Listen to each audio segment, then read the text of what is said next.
ಇಂದು ನಾವು ಗರುಡ ಪುರಾಣದಿಂದ ಅತ್ಯಂತ ವಿಶೇಷವಾದ ಒಂದು ಉಪದೇಶವನ್ನು ಕೇಳಲಿದ್ದೇವೆ. ಇದು ಮನಸ್ಸನ್ನು ಜಾಗೃತಗೊಳಿಸಿ ನಮ್ಮ ಆತ್ಮಚಿಂತನೆಯನ್ನು ನೇರ್ಪಡಿಸುವ ಒಂದು ಉನ್ನತವಾದ ವಿಷಯ. ಸಾಮಾನ್ಯವಾಗಿ ಅನೇಕರು ಮರಣವನ್ನು ಕಂಡು ಭಯಪಡುತ್ತಾರೆ.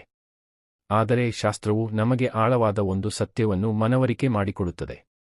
ನಾವು ಭಯಪಡಬೇಕಾದುದು ಮರಣವನ್ನಲ್ಲ, ಧರ್ಮವಿಲ್ಲದೆ ಅಜಾಗರೂಕತೆಯಿಂದ ನಾವು ಬಾಳುವ ಜೀವನವನ್ನು ಕಂಡು.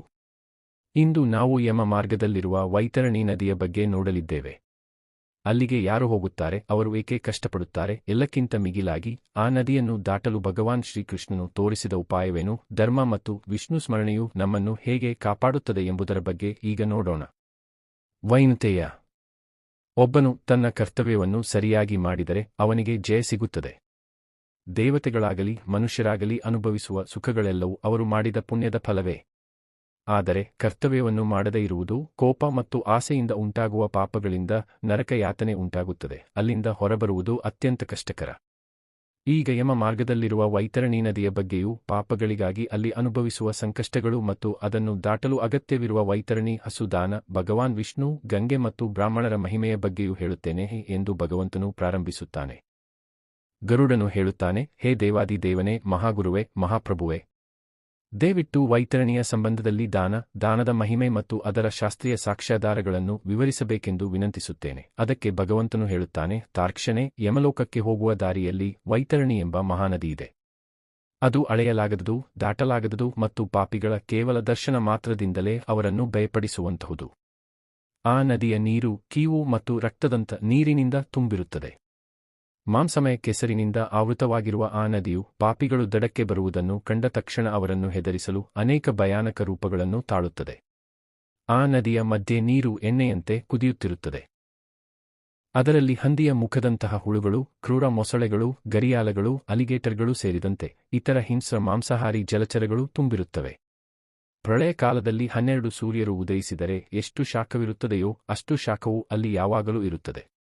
ಆ ತಡೆಯಲಾಗದ ಶಾಖದಲ್ಲಿ ಪಾಪಿಗಳು ಹಾಯ್ ಅಮ್ಮ, ಹಾಯ್ ಅಪ್ಪ ಎಂದು ಬಾರಿ ಬಾರಿ ಕಿರುಚುತ್ತಾರೆ. ಆ ದುರ್ವಾಸನೆಯ ನೀರಿನಲ್ಲಿ ಅವರು ತಮ್ಮನ್ನು ತಾವೇ ಎಸೆದುಕೊಂಡು ಮುಳುಗಿ ಆ ಕ್ರೂರ ಶಾಖದಲ್ಲಿ ಇಲ್ಲಿಂದ ಅಲ್ಲಿಗೆ ಓಡಿ ತಮ್ಮ ತಪ್ಪನ್ನು ನೆನೆದು ಮರುಗುತ್ತಾರೆ. ನಾಯಿ ಮತ್ತು ಮಾಂಸವನ್ನು ತಿನ್ನುವ ಬ್ರಾಹ್ಮಣರು ಯಾವಾಗಲೂ ಆ ವೈತರಣಿ ನದಿಯಲ್ಲೇ ವಾಸಿಸುತ್ತಾರೆ. ಈ ಮಹಾನದಿಯು 4 ವಿಧದ ಜೀವಿಗಳಿಂದ ತುಂಬಿರುವಂತೆ ಕಾಣುತ್ತದೆ. ಭೂಮಿಯಲ್ಲಿ ಗೋದಾನ ಮಾಡಿದವರು ಆ ದಾನದ ಶಕ್ತಿಯಿಂದ ನದಿಯನ್ನು ದಾಟಿಬಿಡುತ್ತಾರೆ. ಆದರೆ ದಾನ ಮಾಡದವರು ಮತ್ತು ಪಾಪ ಕೃತ್ಯಗಳಲ್ಲಿ ತೊಡಗುವವರು ಅಲ್ಲಿ ವಾಸಿಸಬೇಕಾಗುತ್ತದೆ. ಅಲ್ಲಿ ಲೋಭಿಗಳು, ನಾಸ್ತಿಕರು, ಅಲ್ಪಬುದ್ಧಿಯವರು ಇರುತ್ತಾರೆ. ಯಾವಾಗಲೂ ಸಹನೆಯಿಲ್ಲದೆ ಕೋಪಗೊಳ್ಳುವವರು, ತನ್ನ ಮಾತನ್ನೇ ಆಧಾರವಾಗಿಟ್ಟುಕೊಳ್ಳುವವರು, ಇತರ ಮಾತುಗಳನ್ನು ಯಾವಾಗಲೂ ನಿರಾಕರಿಸುವವರು ಅಲ್ಲಿದ್ದಾರೆ. ಅಹಂಕಾರಿಗಳು, ಪಾಪ ಮಾಡುವವರು, ತನ್ನನ್ನು ತಾನೇ ಹೊಗಳಿಕೊಳ್ಳುವವರು, ಕೃತಜ್ಞರು ಮತ್ತು ಗರ್ಭಪಾತ ಮಾಡುವವರು ಅಲ್ಲಿ ಸಿಕ್ಕಿಹಾಕಿಕೊಳ್ಳುತ್ತಾರೆ.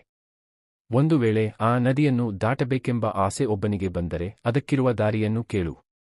ಮಕರ ಮತ್ತು ಕರ್ಕಾಟಕ ಸಂಕ್ರಾಂತಿಯ ಸಂಯೋಗದಲ್ಲಿ ವ್ಯತಿಪಾತ ಯೋಗ, ಸೂರ್ಯೋದಯ, ಸೂರ್ಯಚಂದ್ರ ಗ್ರಹಣಗಳು, ಅಮಾವಾಸ್ಯೆ ಅಥವಾ ಇತರ ಪುಣ್ಯಕಾಲಗಳಲ್ಲಿ ದಾನ ಮಾಡುವುದು ಶ್ರೇಷ್ಠ. ಧರ್ಮ ಮಾಡುವ ಆಲೋಚನೆ ಬಂದಾಗಲೇ ಅದನ್ನು ಮಾಡಿಬಿಡಬೇಕು. ಏಕೆಂದರೆ ಸಂಪತ್ತು ಅಸ್ಥಿರವಾಗಿದೆ, ಶರೀರ ನಶ್ವರವಾಗಿದೆ. ಮರಣವು ಯಾವಾಗಲೂ ಹತ್ತಿರದಲ್ಲೇ ಇರುತ್ತದೆ.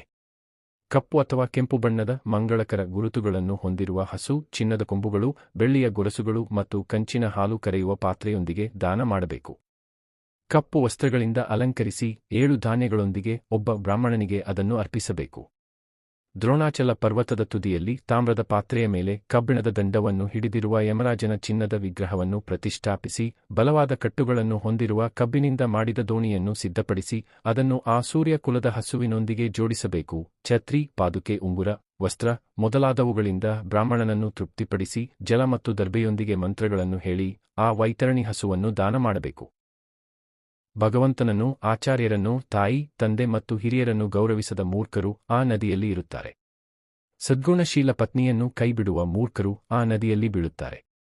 ನಂಬಿಕೆಯನ್ನು ಗಳಿಸಿ ನಂತರ ತನ್ನ ಯಜಮಾನನನ್ನಾಗಲಿ, ಸ್ನೇಹಿತನನ್ನಾಗಲಿ, ಸನ್ಯಾಸಿಯನ್ನಾಗಲಿ, ಹೆಣ್ಣನ್ನಾಗಲಿ, ಮಗುವನ್ನಾಗಲಿ ಅಥವಾ ಹಿರಿಯರನ್ನಾಗಲಿ ಕೊಲ್ಲುವವರು ಅಲ್ಲಿ ಮಹಾಚಿತ್ರಹಿಂಸೆಯನ್ನು ಅನುಭವಿಸುತ್ತಾರೆ. ಶಾಂತವಾಗಿ ಮತ್ತು ಹಸಿವಿನಿಂದ ಇರುವ ಒಬ್ಬ ಬ್ರಾಹ್ಮಣನಿಗೆ ಅಡ್ಡಿಪಡಿಸುವವನನ್ನು ಪ್ರಳಯದವರೆಗೆ ಹುಳುಗಳು ಕಚ್ಚುತ್ತವೆ. ಮಾತು ಕೊಟ್ಟು ಕೊಡದವನು ಅಥವಾ ಬ್ರಾಹ್ಮಣನನ್ನು ಕರೆದು ಇಲ್ಲಿ ಏನೂ ಇಲ್ಲ ಎಂದು ಹೇಳುವವನು ವೈತರಣಿಯಲ್ಲಿ ವಾಸಿಸುತ್ತಾನೆ.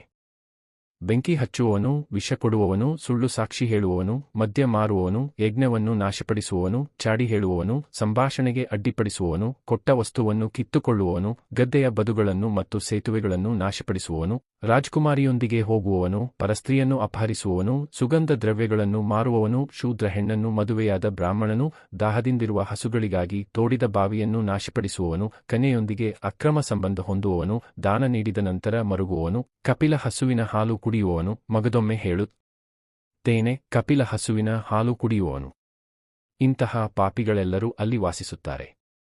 ಭಯಾನಕ ವೈತರಣಿ ನದಿಯ ಬಗ್ಗೆ ಕೇಳಿ, ಅದನ್ನು ದಾಟಲು ಬಯಸಿ ನಾನು ಈ ವೈತರಣಿ ಹಸುವನ್ನು ನಿಮಗೆ ದಕ್ಷಿಣೆ ಸಮೇತ ನೀಡುತ್ತಿದ್ದೇನೆ.